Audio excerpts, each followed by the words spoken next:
नमस्कार दोस्तों, स्वागत है आपका राजंस कैरियर प्राइवेट लिमिटेड के ऑफिशियल यूट्यूब चैनल पर।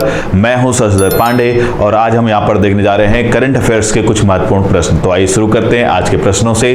सबसे पहला प्रश्न जो यहां आज आपके सामने है वो है कि भारत के नए संसद भवन का उद्घाटन किस तिथि को किया जाएगा। जैसा कि आपको सभी को पता है कि हाल ही में भारत सरकार ने घोषणा की है कि वो एक नए संसद भवन का उद्घाटन करने जा रही है, जो कि आपको एक तरह से देखा होगा आपने, उसके इमेजेस वगैरह बाहर आ चुके हैं और वो त्रिकोणीय संरचना में दिखाई देता है। बस आपको ये बताना है कि वो उसका उद्घाटन का तिथि क्या है। तो आपके सामने चार ऑप्शन है। पहला है 27 मई, दूसरा है 28 मई, तीसरा है 29 मई और चौथा है 30 मई। तो आप सभी ध्यान रखेंगे कि भारतीय संसद का उद्घाटन भारत सरकार के प्रधानमंत्री के द्वारा 28 मई को किया जाने वाला है। किस तारीख को?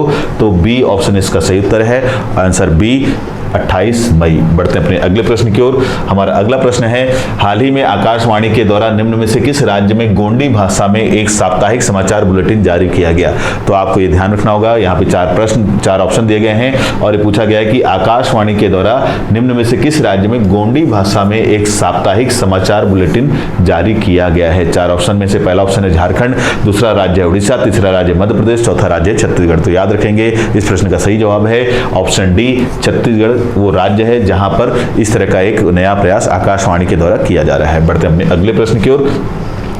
हाल ही में से किस देश ने G7 शिखर सम्मेलन 2023 की अध्यक्षता की। तो जो ये हाल ही फिलहाल के करंट अफेयर के क्वेश्चंस हैं, आपको ध्यान रखना है। और ये पूछा जा रहा है कि 2023 में जो G7 का शिखर सम्मेलन हुआ है वो किस देश में आयोजित किया गया है। चार ऑप्शन है इसके सामने, यहाँ पर आपके सामने। पहला है फ्रांस, दूसरा इटली, तीसरा जापान और चौथा है रूस।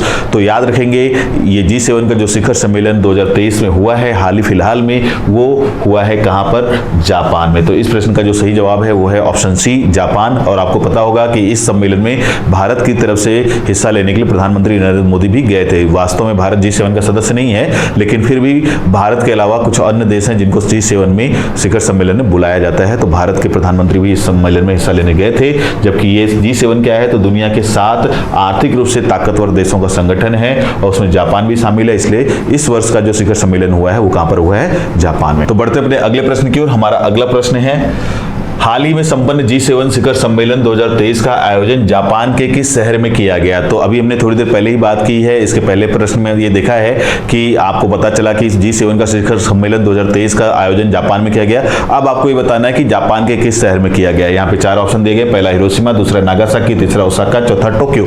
और आपको पता है कि चारों ही शहर जो है वो जापानी शहर हैं। आपको बस ये बताना है कि इन चारों में से वो कौन सा शहर है जहां पर ये G7 का शिखर सम्मेलन 2023 में आयोजित किया गया जापान में। तो इस प्रश्न का जो सही जवाब है वो है हिरोशिमा शहर।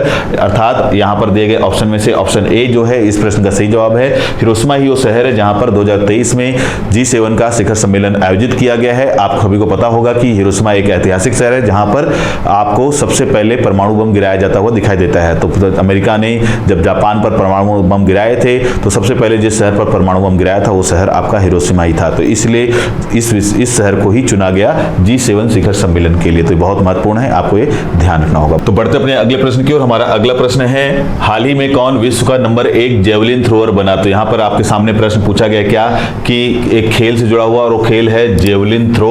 और उसमें पूछा गया कि यहाँ पर जो चार ऑप्शन दिए गए उनमें से कौन हाल ही फिलहाल में विश्व का नंबर 1 जेवलिन थ्रोअर बना है।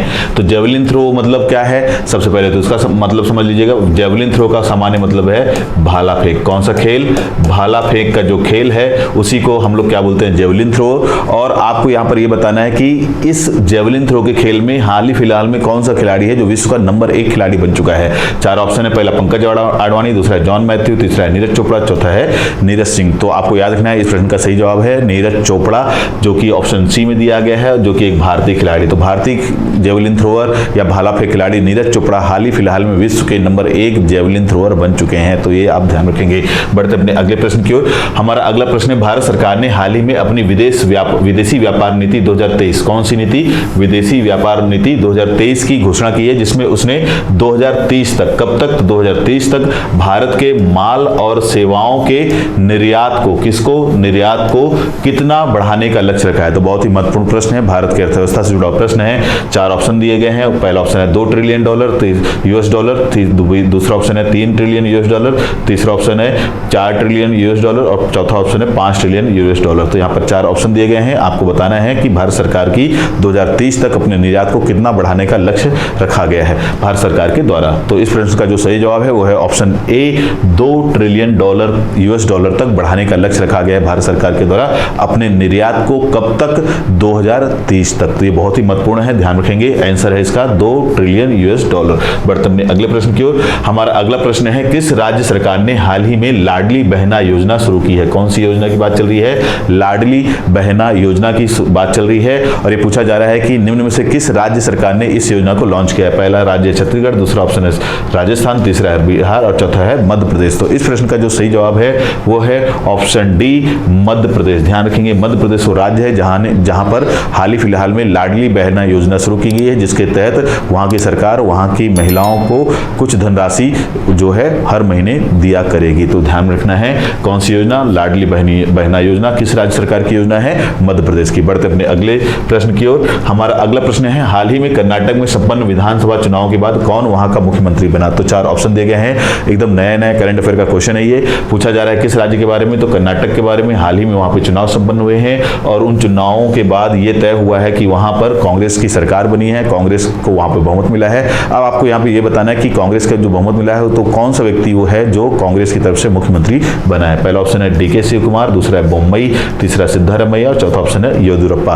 तो ध्यान रखेंगे कि कांग्रेस के बहुमत मिलने के बाद वहां के बहुमत दल ने सिद्धारमैया को अपना क्या चुना है? मुख्यमंत्री। तो इस प्रश्न का जो सही जवाब है वो है ऑप्शन सी, सिद्धारमैया जो है कर्नाटक के क्या बने? नए मुख्यमंत्री। बढ़ते अपने अगले प्रश्न की ओर। हमारा अगला प्रश्न है, हाल ही में भारत का किस देश के साथ ग्रीन हाइड्रोजन एनर्जी का समझौता संपन्न हुआ? तो ये हाल ही फिलहाल में एक समझौता भारत सरकार के द्वारा किया गया है। कैसा समझौता है? तो ग्रीन हाइड्रोजन एनर्जी को लेकर के समझौता है। ग्रीन हाइड्रोजन की जो एनर्जी है उसको भविष्य में और बढ़ावा देने के लिए समझौता किया गया है भारत सरकार के द्वारा। किस देश के साथ, यही आपको यहाँ पे बताना है। पहला ऑप्शन है जापान, दूसरा ऑप्शन है पापुआ न्यू गिनी, तीसरा ऑप्शन है ऑस्ट्रेलिया और चौथा ऑप्शन है रूस। तो याद रखेंगे इस प्रश्न का जो सही जवाब है वो है ऑस्ट्रेलिया। ऑस्ट्रेलिया के साथ भारत सरकार ने हाल ही फिलहाल में जब प्रधानमंत्री नरेंद्र मोदी वहां गए थे तो ये समझौता संपन्न किया है। तो इस प्रश्न का जो सही जवाब है वो है ऑप्शन सी, ऑस्ट्रेलिया के साथ भारत सरकार ने ग्रीन हाइड्रोजन एनर्जी को बढ़ावा देने के लिए एक समझौता संपन्न किया है। बढ़ते अपने अगले प्रश्न की ओर। हमारा अगला प्रश्न है, हाल ही में किस स्पोर्ट्स वियर निर्माता कंपनी को भारतीय क्रिकेट टीम का नया प्रायोजक बनाया गया है? तो ये भी एक नया महत्वपूर्ण प्रश्न है।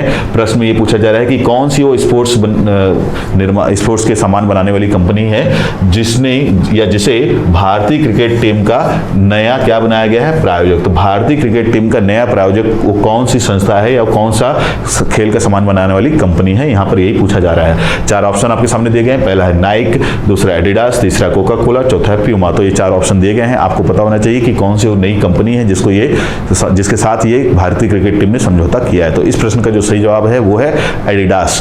तो यहाँ पे ध्यान रखेंगे ऑप्शन बी जो है वो इस प्रश्न का सही जवाब है कि एडिडास ही वो कंपनी है जिसके साथ भारतीय क्रिकेट टीम ने ये समझौता किया है कि वो भारतीय क्रिकेट टीम की नई प्रायोजक होगी।